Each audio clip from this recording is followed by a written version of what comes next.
This ball is crushed.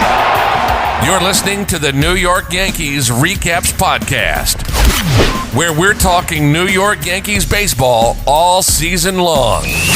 Recaps of big games, the best home run calls, trades, rumors, and what's happening down on the farm. Every game, all season long.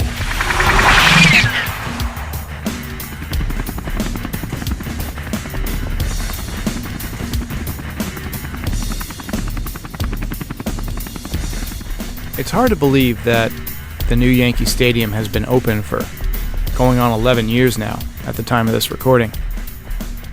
The 2009 Yankees opened up the new Yankee Stadium with a World Championship. It was their 27th in their illustrious history. Of course, they opened up the original Yankee Stadium in 1923 with a World Championship as well. The 2009 offseason was always going to be a big smash for the Yankees because they were opening up this new stadium, and you knew they wanted to make a splash, get some big names. But also they were coming off a year in which they missed the postseason for the first time in 14 years. The 1994 season, in which there was no postseason, was the last time in which the Yankees failed to play in October. Before that, the 1993 season. But in 95, they made the wild card. 96, of course, the World Championship, and then began the dynasty. So the offseason was going to be fun. Sabathia was the biggest free agent at the time. He had been traded from the Indians to the Brewers the previous season and had led them down the stretch into the postseason and had pitched several times on 3 days rest and had been quite good, quite effective. He's a big, durable left-hander. He kind of reminded me at the time of David Wells, but with a better fastball. CC at the end of his career was only throwing 88, 89, but when he first joined the Yankees, he was throwing 97, 98 consistently. That was a dominant version of CC. On December 18th, 2008, they announced a 7-year, $161 million contract for CC, and they also announced the signing of A.J. Burnett. A.J. Burnett had pitched with the Blue Jays and had a career year, and the thought was he would improve the team even if he didn't pitch well, because he killed the Yankees. So not facing him 5 or 6 times in the division was going to improve the Yankees by, 5 or 6 games in the standings, because he beat them every time, it seemed. They also picked up Nick Swisher, and the thought was that he was going to be the first baseman, but he switched over to right field when the Yankees pulled a surprise on December 22nd and signed Mark Teixeira. I remember that I was painting my new house, and I didn't have internet or a computer or anything hooked up. It was just an empty house. It was kind of a rundown foreclosure that I fixed up. And I had been painting all day, and I get in the car, and I turn on my XM radio, and the words appeared on the dashboard. It said, Yankees signed Mark Teixeira. 8 years, I think it was $180 million. That blew my mind. I had been gunning for the Yankees to sign Teixeira. Switch hitter with power, great defense. And frankly, the Yankees had the money at the time. It was time they spent. And I wanted to open up this new stadium with a World Championship, as I'm sure the boss and his sons did. Season got off to a rough start. In February, A-Rod had to apologize for past PED usage during his years with the Rangers. And then in spring training, you find out that A-Rod has a cyst on his hip and was going to be out for the first month of the season, which was sure to impact the Yankees lineup.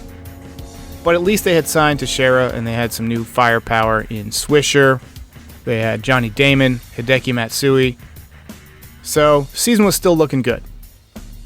They open up the new stadium with a scrimmage against the Cubs. And the guy who replaced A-Rod in the lineup, Cody Ransom, hit a home run off the left field foul pole. And then Hideki Matsui hit a home run off the right field foul pole. Matsui would bookend the stadium's inaugural season with home runs during that scrimmage game and also during the World Series. Team gets off to a slow start. CC's debut in Baltimore doesn't go well.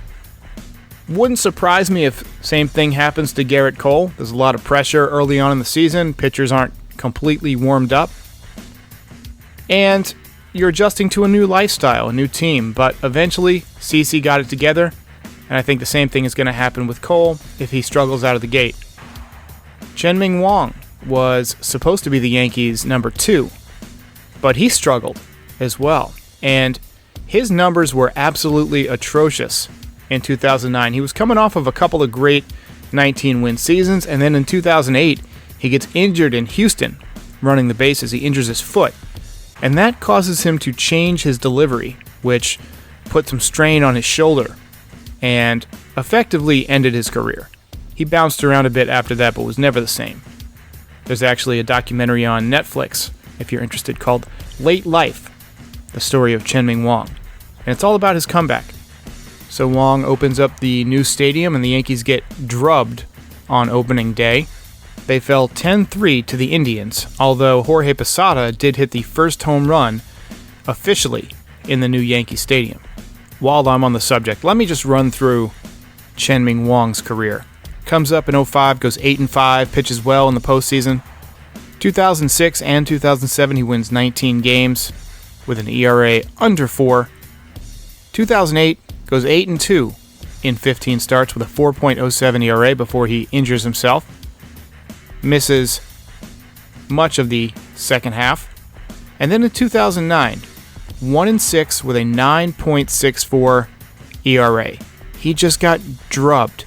He gave up 66 hits in 42 innings and 7 home runs, which is a lot for him because he was a guy who threw a sinker, and sinkers don't get hit out of the park too much.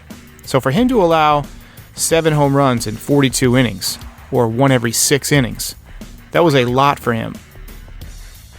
His career high had been 12 home runs in 218 innings in 2006. So much higher rate of home runs per 9. He had gone from 0.5 during that season in 2006 to 1.5 in 2009. Eventually with the Toronto Blue Jays in 2013, with a 7.67 ERA, he gave up 1.7 home runs per 9. So Wang really fell off, though he did miss a few years, and he came back in 2016 and went 6-0 out of the bullpen for the Kansas City Royals. Early in 2009, the home run rate at Yankee Stadium was excessive, and it became kind of an issue. The team had made the ballpark dimensions the same as the previous stadium, or so they said. It became evident right away that the area in right field, just above the auxiliary scoreboard, was somewhat shorter than the previous stadium. And this allowed the Yankees to become the first team in Major League history to have 7 players with 20 or more home runs. I'll go through all the stats later. Ultimately, Chien-Ming Wang joined A-Rod and Damaso Marte on the early season disabled list, back before it was called the injured list, back before MLB got woke.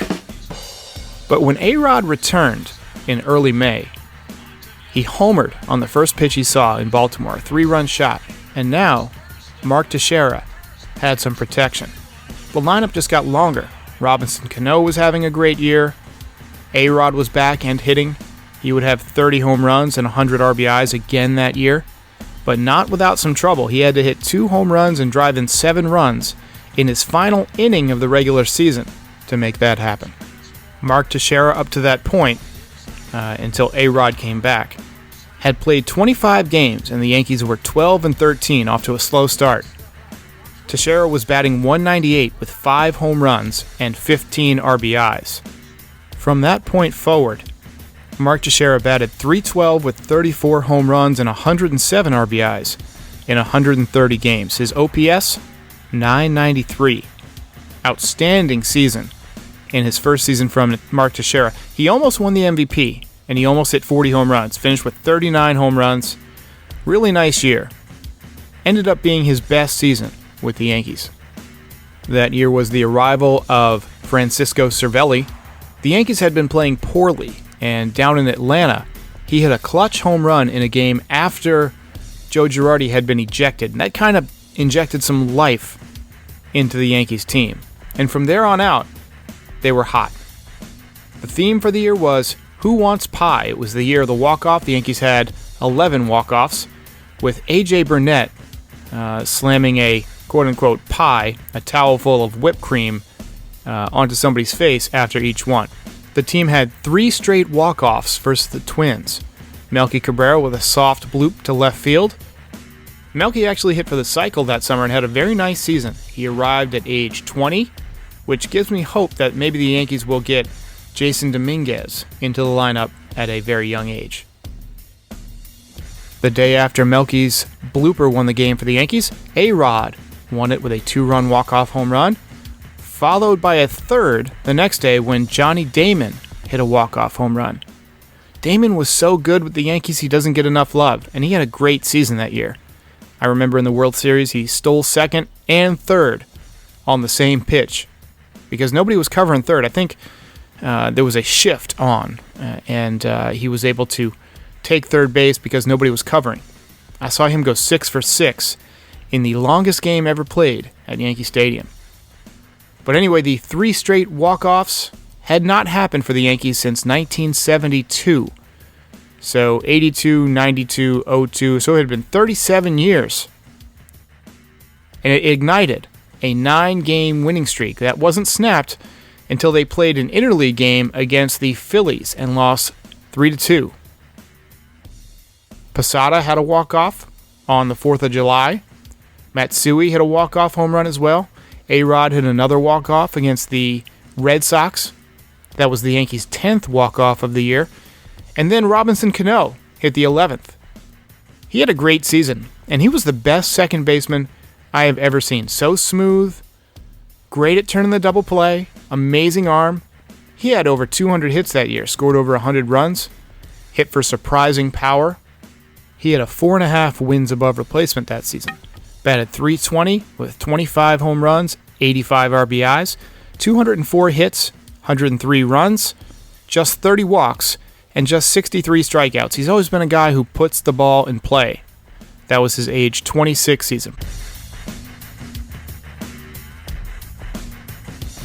Eventually, he left the Yankees on a 10-year deal from the Mariners and was suspended for PEDs before being traded to the Mets, where his career has fizzled out, but he's still got a few years left on that contract. So good luck, Mets. So after Francisco Cervelli kind of turned around the Yankees' slow start with his home run in Atlanta, the Yankees kind of got off to a roll. Mariano Rivera picked up his 500th save that year. It was a bounce-back season for Jeter, who batted .334 with 18 home runs and 66 RBIs in his age 35 season. A.J. Burnett had an outstanding July and was 4-0 with a 2.43 on his way to a solid season. He was 13-9 with a 4.04 ERA and made all 33 starts, pitching 207 innings, striking out 195 batters. He did have 17 wild pitches and 10 hit-by-pitches. AJ always kind of struggled with his command. On July 28th, CC Sabathia got drubbed by the Rays to fall to 10-7 with a 3.83 ERA. Not an outstanding start, but after that, he was money. From August 2nd until September 26th, CC made 11 starts and was 9-0. The Yankees were 11-0 in those starts, and CC pitched 79 innings and had a 2.04 ERA and 85 strikeouts, allowing just 6 home runs to the 307 batters he would face. So great first year by CC. He finishes at 19-8 with a 3.37 ERA. You think the Yankees would take those numbers for Garrett Cole this season? I'd sign up for it right now. His final win came against the Boston Red Sox, and that was significant because the Yankees began 0-8 versus the Red Sox that year, but finished 9-1 the rest of the way. Some other notables that year: David Robertson arrived and earned the nickname Houdini in the Yankees bullpen. Phil Hughes, the once promising number 1 prospect, got switched to the bullpen and pitched 86 innings, having 96 strikeouts, and was 8-3 with a 3.03 ERA. Very solid season from Phil Hughes, another Phil Koch, pitched well. The main lefty out of the Yankee bullpen, 4-3 with a 4.50 ERA. Rounding out the bullpen was Brian Bruney, 5-0, 3.92 ERA. They also had Alfredo Aceves, a long man, who in his age 26 season was 10-1 with a 3.54 ERA. Outstanding year for Alfredo Aceves. And he had a knack for picking up what we call vulture wins, where the starter leaves with the game somewhat in doubt or tied, and Aceves would pitch 2 or 3 innings, not allow any runs, and pick up a win. That's how he was 10-1. He had some good years with the Red Sox, too. The closer that season was, of course, the greatest of all time, Mariano Rivera. In his age 39 season, he pitched 66 1/3 innings, had 44 saves, and a 1.76 ERA. He faced 257 batters and walked only 12. He had amazing command. Gave up just 48 hits. So in his 66 1/3 innings, just 60 base runners for a whip of 0.905. And think about how outstanding that is. That is worse than the whip of Garrett Cole last season as a starter. That's the pitcher the Yankees got. Some other names you might remember from that season: Sergio Mitre, Jonathan Albaladejo, Edouard Ramirez, remember he of the changeup, Mark Melanson. Of course, Damaso Marte, he only pitched 13 innings and had a 9.45 ERA, but he was outstanding in the postseason. Ian Kennedy was coming back from a surgery and only pitched 1 inning that season. He would be traded the following year. Some of the offensive numbers for the Yankees: Jorge Posada had 22 home runs and 81 RBIs in his age 37 season. Really nice year from the guy who wore no batting gloves. Mark Teixeira, in his first season with the Yankees, 292, 39 home runs, 122 RBIs, 948 OPS, 141 OPS plus, and stellar defense. Robinson Cano, already told you, 320, 25, and 85. Derek Jeter, 334, 18, and 66. A-Rod, 286, 30, and 100.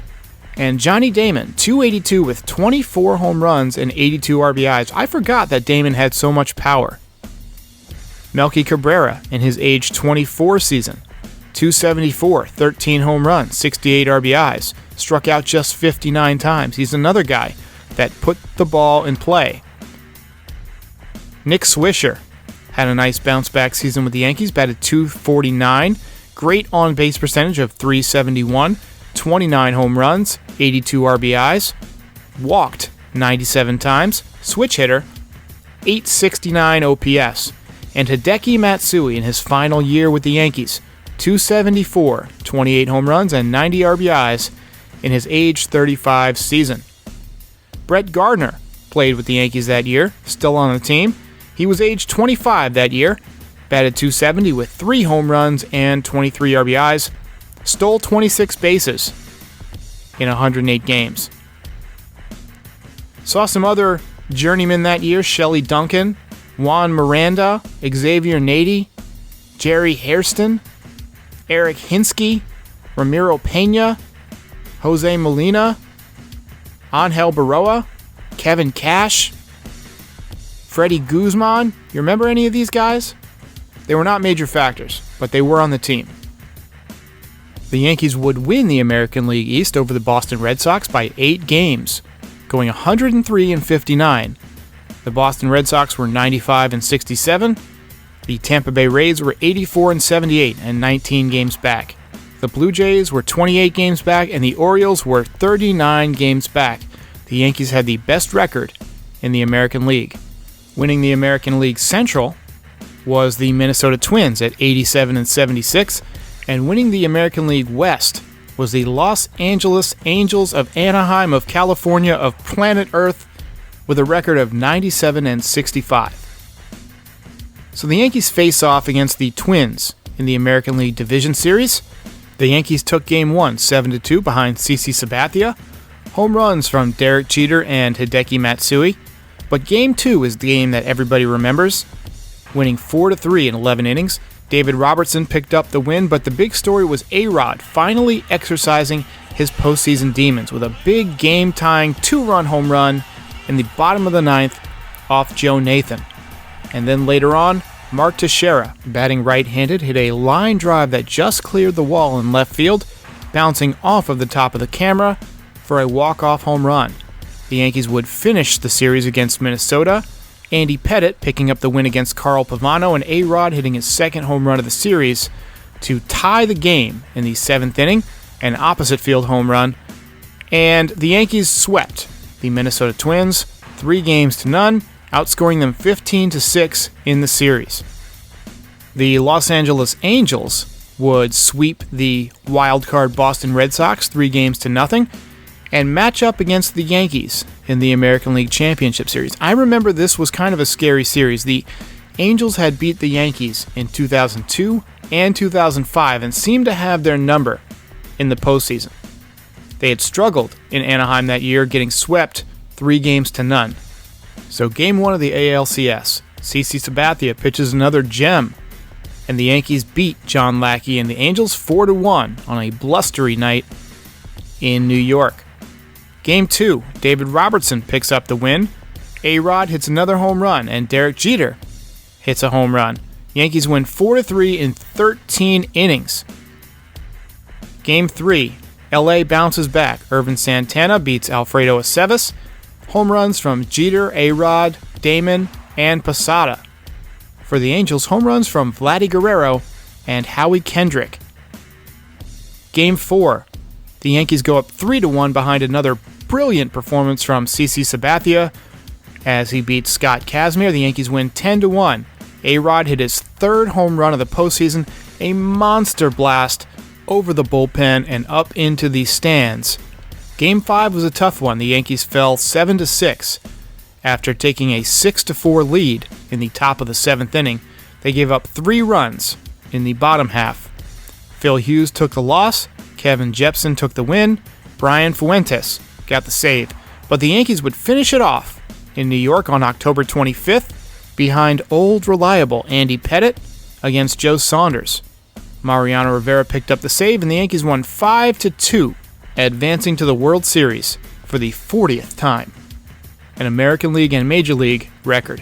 The Phillies scared me a bit. They had some good players. They had Jimmy Rollins. They had Cliff Lee, who had been traded from the Indians and was a control specialist with a nasty curveball. He killed the Yankees in this series, and from this point on, the Yankees tried to acquire him. They failed. He ended up going to the Texas Rangers, where he would kill them again in the next year's American League Championship Series before spurning an offer to join the team and going back to Philadelphia. The Phillies also had Pedro Martinez, who they had picked up halfway through the year. They had Chase Utley, who had had a career year. The Phillies did stun the Yankees in Game 1, winning 6-1. Cliff Lee beat his former teammate, CC Sabathia. Chase Utley hit 2 home runs off of CC Sabathia. In Game 2, A.J. Burnett earned his contract. He pitched 7 brilliant innings, giving up 1 run, and the Yankees won 3-1 behind home runs from Mark Teixeira and eventual World Series MVP, Hideki Matsui. Game 3, Andy Pettitte, old reliable, up against Cole Hamels. This was an outstanding game. A-Rod hit his first World Series home run, his first hit, another one off the camera down the right field line. The Yankees also got home runs from Nick Swisher and Hideki Matsui, 2 home runs from Jason Worth for the Phillies, and also one from Carlos Ruiz, but the Yankees won 8-5 to take a 2-1 series lead. Game 4, Sunday, November 1st, 2009, Jabba Chamberlain picked up a win in the World Series. Mariano Rivera picked up the save. The Yankees win 7-4. No home runs, but Philly got its 3rd home run from Chase Utley and also one from Pedro Feliz. This was the game that Brad Lidge came in for the 9th inning and getting Matsui and Jeter out before surrendering a 2-out single to Damon after a 9-pitch at bat. Then, with Teixeira batting, Damon stole 2nd and then, on the same play, stole 3rd as the base was uncovered due to the defensive shift against Teixeira. On to Game 5. Cliff Lee picked up a win. He went to 2-0 in the World Series. A.J. Burnett got hammered, dropping to 1-1. Chase Utley hit 2 more home runs, giving him 5 for the series, and Raul Ibanez, a future friend, would also homer. But the Phillies won 8-6, despite being out-hit 10-9. The Yankees replaced Melky Cabrera on their postseason roster with Ramiro Pena after Cabrera was injured. Then the Yankees head home for Game 6 and started old reliable Andy Pettitte against their son, Pedro Martinez. Remember the Who's Your Daddy chants? Hideki Matsui hit his 3rd home run of the series, and the Yankees won 7-3, Matsui winning MVP, and the Yankees winning their 27th World Championship. Swung on and grounded to second. Cano fields, throws to first, in time. Ball game over. World Series over. Yankees win. The Yankees win. Love that call from John Sterling. Hal Steinbrenner was on the field to accept the championship's trophy instead of George, who was at home sick. Steinbrenner actually died the following year. George, that is, not Hal. He's still there. So when George died at the All-Star break in 2010, he went out as a champion, as it should be. Thank you for listening to the New York Yankees Recaps podcast. I am Derek Lewandowski.